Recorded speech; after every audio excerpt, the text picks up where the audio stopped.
உன்னை இழிவாக நினைப்பவர்களையும் உன்னிடம் என்றுமே குறை காணுபவர்களையும் உன் வாழ்க்கையிலிருந்து ஒதுக்கிவிடு. தேவையில்லாத நபர்களை உன் வாழ்க்கையிலிருந்து ஒதுக்குகிறாயோ, உன் வாழ்க்கையில் அந்த நொடியே உன் வாழ்க்கை உயர ஆரம்பித்துவிடும்.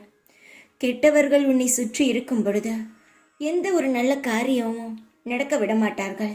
நீ எப்பொழுது வாழ்க்கையில் தோல்வி அடைவாய் என்று மட்டும்தான் பார்ப்பார்களே தவிர நீ வெற்றி அடைவாயா என்று பார்க்க மாட்டார்கள்.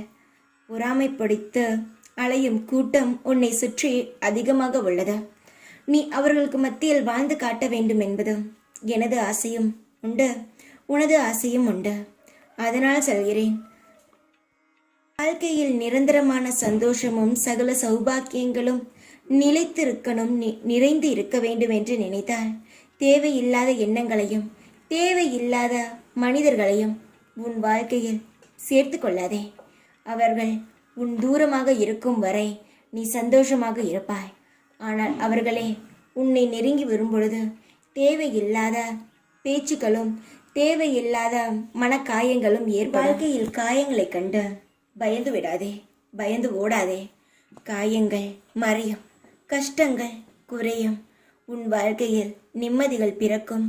எல்லாம் வல்ல சகல ஐஸ்வர்யங்களும் உன் வாழ்க்கையில் நிலைத்திருக்கும்.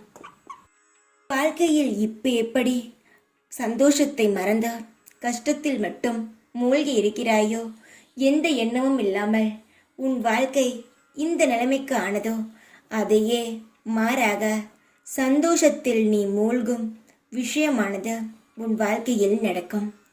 அதை நீ சந்தோஷமாக ஏற்றுக்கொள்.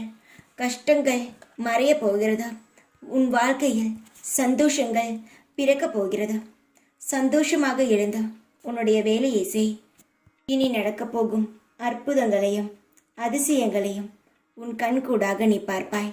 சந்தோஷமாக இரு. இப்பொழுது உன் குடுவிதான் இருப்பேன் நான். ஓம் சாய்ராம்.